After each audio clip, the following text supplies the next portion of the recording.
Hi, I'm Monte, or better known as Ill Advised, and I'm here to bring to you Set 7 Red Yellow Mufasa. This deck I like to call He Rode a Pale Horse, but that's because of its usage of Maximus. Uh, During set championships, I piloted this deck in two different very competitive stores, and I was able to achieve top four and also top eight. Here's the two promos from placing in the top eight. Here, let me show you how this deck works. So right here, this is what I would call the core of the deck. As you can see, I have it laid out as to what would be your optimal plays in a, starting with turn one and your options for turn two, three, etc. So when you look at Pluto as your opener, and then after Pluto, if you're looking to get into your draw type line, then you want to go Pluto, Mother Gothel, into Rapunzel. But if you're playing against an aggro deck and drawing isn't your ideal way to win the game, then you want to do something along the lines of Pluto into Gaston or Sisu.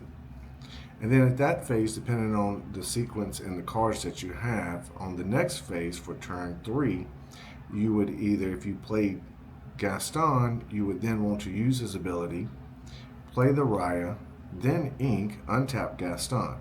That will allow you to drop a turn four Big Sisu, or if you're playing against more of a steel matchup and they don't have that type of board wipe possibility, then you would want to play Surfer Stitch and get two cards and put a big meaty body on the board on turn four. Generally, Pluto, after you've tapped it, you're going to lose it, so you don't always think you're going to keep it. So if you start off with a Pluto into a Sisu, now you have a big body on turn two, and you follow that up with a Gaston for your turn three play. That then presents a turn four shift Big Sisu as well. You could kind of also vice versa if you didn't have the Raya, but generally you would want to have the Sisu, then the Gaston last, if that's what you're doing. If you're playing in a matchup where you've went Pluto, then you use it to then play your turn two Gaston, and they take your Pluto, you then have the capability of playing a Maui and out one of their characters that did so to kind of punish them, and then maybe follow up on the next turn with the Rapunzel. If you played Pluto Gaston and you still have your Pluto and Gaston, then that opens up playing things on turn three, such as Mother Gothel and Rapunzel. You could also land in a Maximus. You could land in a Maui Half Shark. You could also put in a Mulan. Now, if you do go with a Mulan, then you're looking for your later turns that you would like to also have a fish hook to also boost the Mulan if you're not going to always get the shift. So don't think that you can't boost this Mulan and get better value, especially when you're using it with the Raya. The other thing that you can do also, if you run into the situation where you Pluto, Gaston, lost Pluto, you can also then Mufasa on turn three, and that's not bad either. Now there are other lines in the deck so that you're not going to always get these optimal lines. So then you look at other things for options on turn two with a Pluto opener. You could open with Pluto, play Invited to the Ball to make sure that you're controlling which cards that you need to ink so that you're not always inking your best card. If you're in a red-blue deck and you don't think that they're going to be having anything that you can play, then you can do Pluto into Flynn. That then opens up some of the other options on turn four, such as also on your turn three using the Pluto to get in both of these cards on turn three with just a Pluto opener. So you can also Pluto into Pongo and then set up a turn three trigger. And these are ways so that you're constantly getting value out of using Pluto, and the proper way to also use Pluto. The other way that I like to make great use of Pluto is later in the game when you've gotten to around your 8 ink mark. That's when Pluto combos very well with Stitch. If you have one character on board already, then Pluto can be the extra character with the Stitch to make sure that you're drawing the two cards. In a world where there's more Lady Tremaines, it also gives you an easy target to let go of if that's what you run into. For the late game stages, And generally, if you're playing in like a game and it's a little bit sluggish, you're losing characters. And let's just say that we're going to go ahead and pull these out and talk about Gaston and Raya. With Gaston and Raya out, and let's just say that you have no Pluto on the board. So you're going to play Gaston on turn 3, Raya on turn 4. That opens up being able to play a Maleficent Dragon on turn 5. On turn 5, you would tap Gaston for his ability. You would then ink with, and then untap Gaston and get 4 free ink. You're on turn 5 with the other 5. That's a Maleficent Dragon. A lot of times that's your last chance to get a fast Sisu out. Remember, you can get Sisus out on turn 4 and turn 5 in a couple of variations of lines depending on how they present themselves. There's another opportunity to do something really cool that I find to be a really good combo, and that's what happens when you do something of this nature. Turn 1 Pluto, turn 2 Gaston, your Pluto was not outed, and then you can turn 3 Maui Half Shark.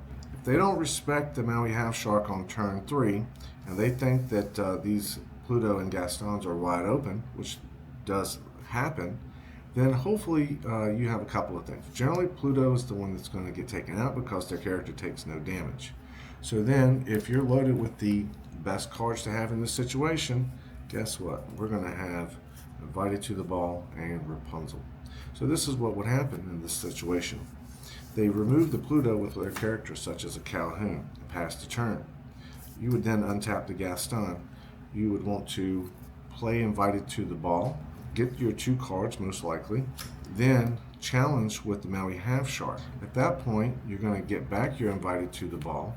You're going to hold this. You now have possibly 3 damage on this character. You're going to then ink and use your Gaston ability and then play Rapunzel, and you just got 5 card draw advantage on turn 4. So those are some other lines that happen in the early game that can be really nice. Another option for this, instead of doing more of the Half Shark and the Rapunzel, is that you also sometimes fall into where you're playing either your Maximus or Mulan in this turn 3 spot. So you're not going to get your fishhook off on turn 4, but you're still ready for it on the next turn for turn 5 to immediately put down your fishhook and use it to boost a character or give it evasive to possibly out one of your opponent's characters. Another really good idea too is to also remember that on turn 4, you don't always have to play a Raya or a Rapunzel. Sometimes on turn 4, what you really want to do is play Pluto and Gaston at the same time.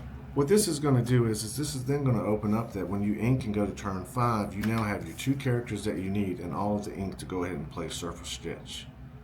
This is going to keep you in the game. What you really want to do is have all of these characters constantly building up. And as you're building up the board and drawing more cards and throwing more cards onto the board for your opponent to have to out, you're then loading up your discard pile so that you can finally get out your Chernobog, if that's what it presents. When you do get out the Chernobog, or you have Maui Half Shark, you also have Maleficent Dragon. These are your primary targets for your Maui Fishhook. The reason why these are the primary targets for the Maui Fishhook is that when you exert the Maui Fishhook and pay its ability, then you're going to be able to increase the attack power of these 3 different characters to reach over 10. When you reach over 10, that then is what's going to get your Maximus to give you that max value of 5 lore. This is generally how you'll close out games. What I generally like to have occur to me, if it's at all possible, is that you're able to use this fishhook for free with the Half Shark on board and the Maximus. Sometimes you still get a free fishhook with this particular Maui. It's a Maui, but these are the ones where it matters the most when you have that much ink and it works the best. One of the other things that if your discard is loaded up, then one of the next magic number that you're looking at to get to is going to be 9. If your fishhook is already out on the board, you've already been B-prepped and you lost everything, and you don't think your opponent has the next answer, then you play Maximus for 6, you play your Chernobog for free, and then you go ahead and use the fish hook on Chernobog. You end your turn, you gain 5. If you were already at 5 lore, somewhere between the beginning of the game and to this point, and you just got that 5 lore by ending your turn, you're going to now pass back to your opponent. They don't handle this part of the board. You then get to just go ahead and quest for 5, and then re-add the attack power to Chernobog and end your turn for another 5. This is a possibility of a 15-point lore swing in one turn cycle if you do it properly. And that's where you get your biggest haymaker and the biggest power when you play this deck. It's not going to happen often, but when it does, it's very fast, and it happens in a late game. It's almost the same thing as an Automatoa that's built up about 12 items or something like that, and then they diamond right there on the spot. You can do that with Maximus and heavy attack power creatures. Other than that, something that we really need to discuss is Pongo. Pongo is one of those cards that he fixes your bad games, and that's what's great about Pongo. You're not going to always have your optimal cards in their optimal times, and what Pongo does is that he helps give you somewhat of a band-aid in those situations. He sees to it that your ink continues to go up each turn, but your hand size doesn't go down unless you really need it to as you're playing your cards. So, if I'm cheating Pongo out with a Pluto into a turn 2 Pongo, then, I really want to be playing something like, use the effect of Pongo and playing another Pluto on turn 3.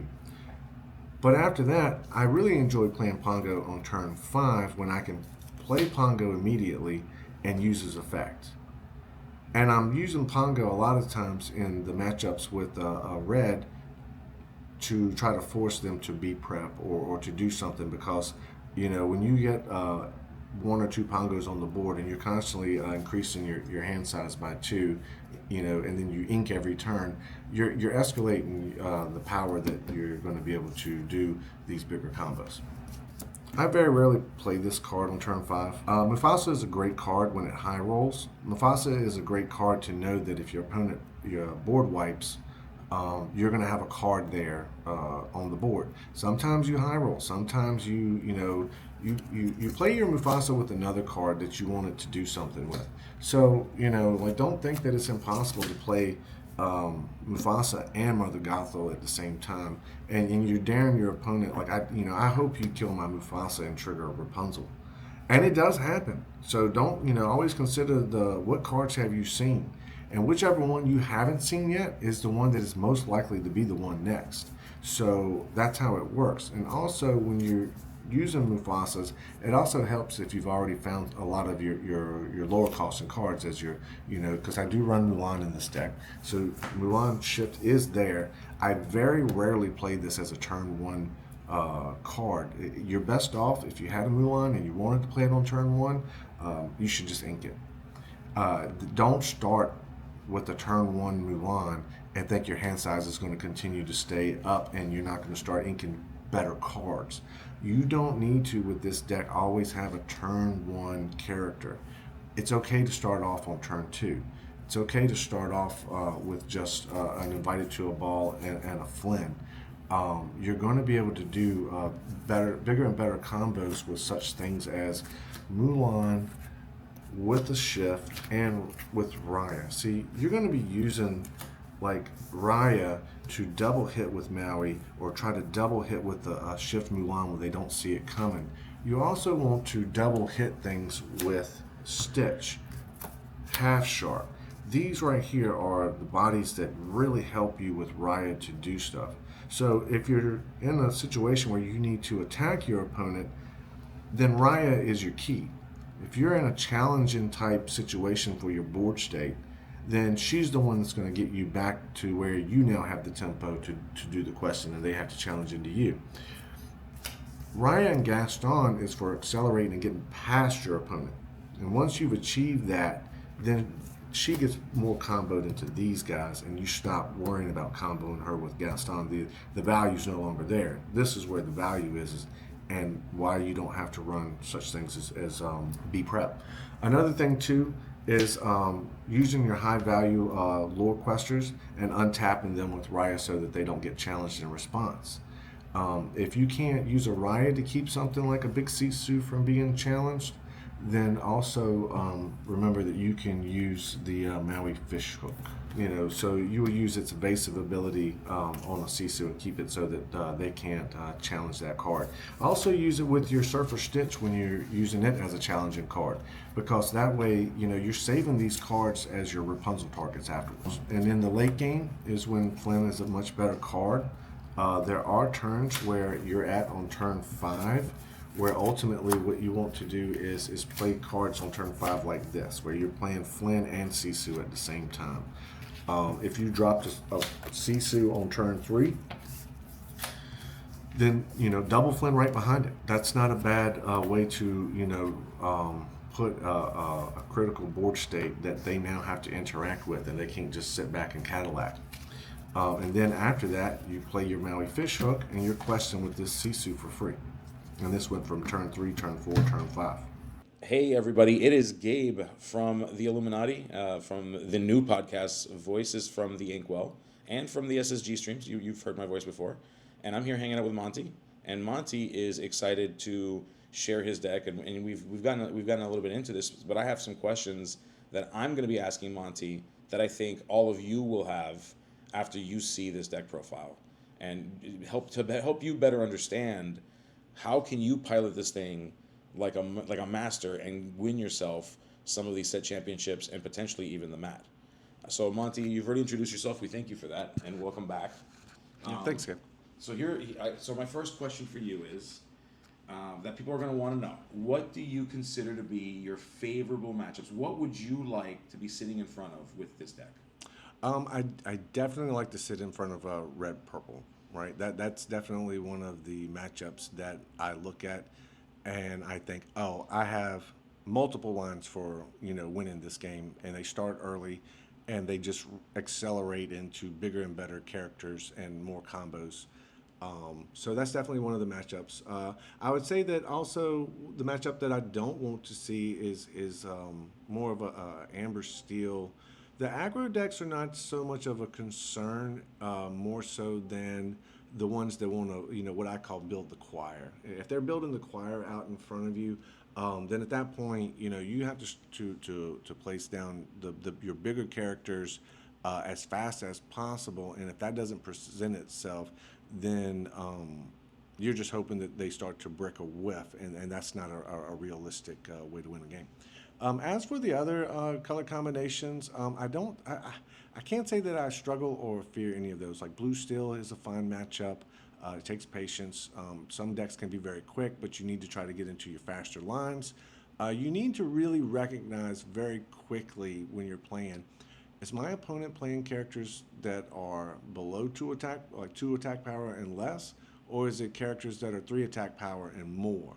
And that's how you need to adjust your card evaluations as you're making your decisions on what to play next. So in certain games like a green steel, and they're trying to discard your hand, if they're playing a Diablo on you early, and you see that you have a turn 4 shift Sisu, then that's what you're shooting for. And of course, your opponents are going to try to deny you these things. I mean, they may see it along with you, but that's the game. That's why we play and we do these things and we play this way. Or you need to put down a Maui half shark and drop that as quick as possible. You can get a Maui half shark down on turn 3 with this deck.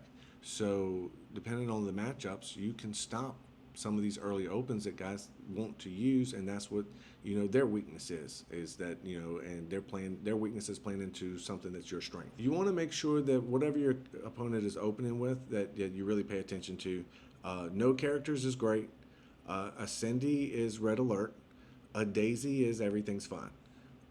Things of that nature, and as long as you're playing to that, then you're great, because when you open this and a lot of the things that you're doing with this deck, you're going to have better characters, and that's where the only thing that you really need to worry about is something where purple steel, they're questing faster than you, and their hand size is never getting depleted. All right, that's one of those ones where, well, you probably lost a dice roll there, and that's just rough. Red blue, You're in the late game, and that time until a dime is just something that you can't stop. You were supposed to win the game before that happened, and so that's how you win that. You win it before they can do it.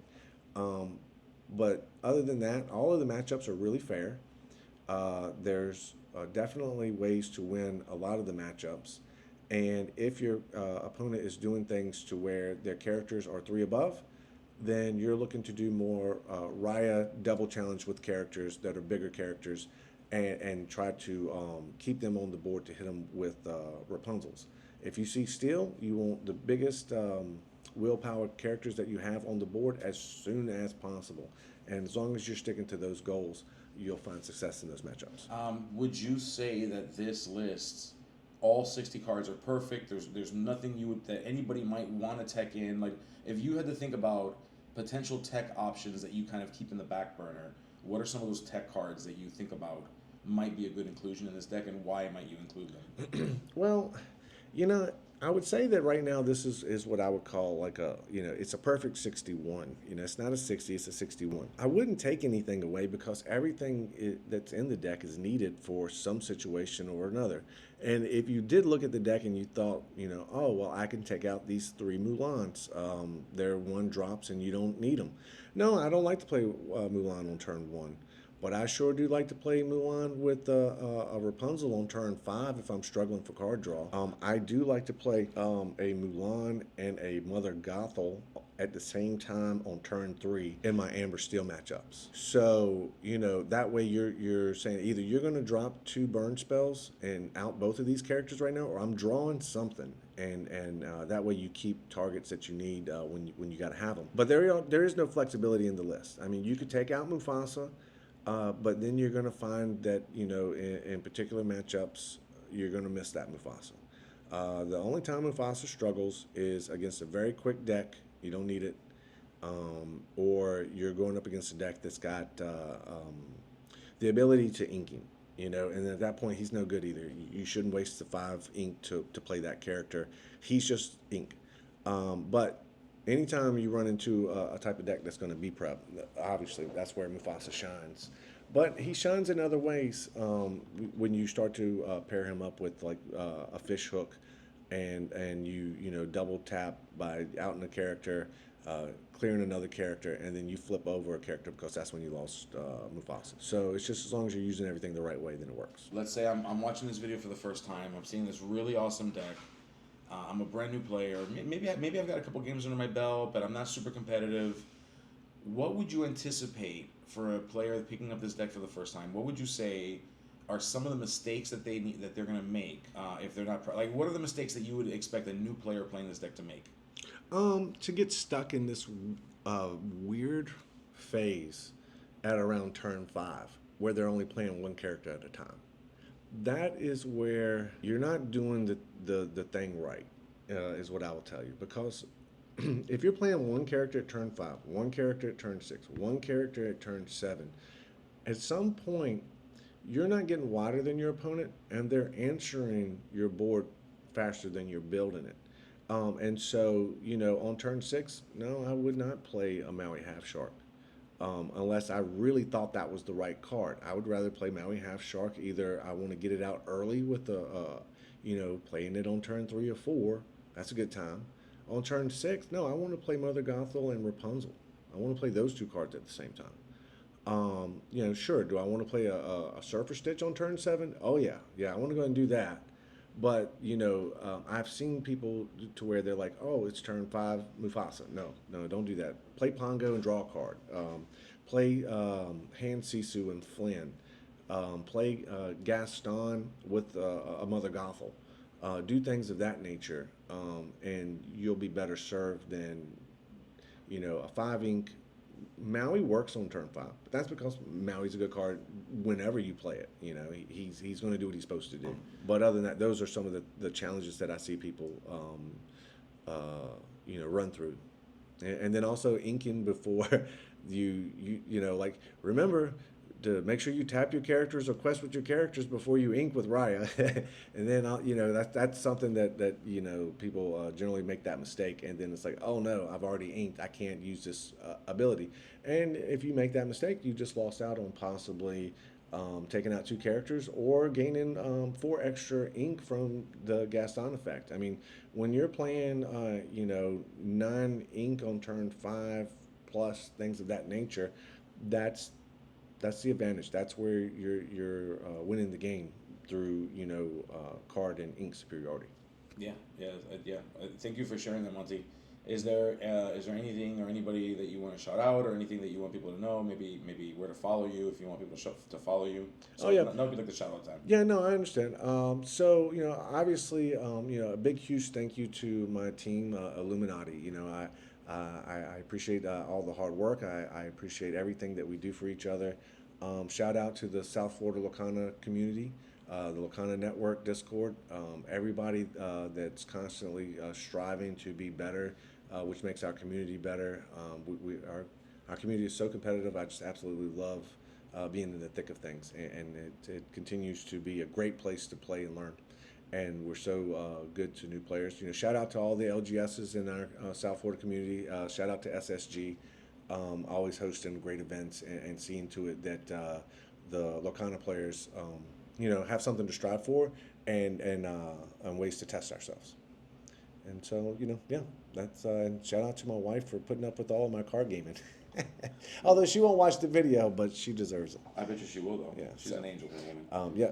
All right, friends. Well, that is Monty's deck tech for the Ruby Amber Mufasa question mark build. We'll call it Mufasa because it is in there, but it's so much. What I love about this deck is that it's very surprising. People are expecting a certain style of deck, and it can really throw people for a loop. It's very surprising. And yes, Mufasa's in there, but there's so much more than Mufasa that can really throw people off, and I love that about this deck. So thank you for sharing it with us, Monty. I appreciate that. And yeah, this is the Illuminati, Hey, and we're signing off with the Eye of Chaos.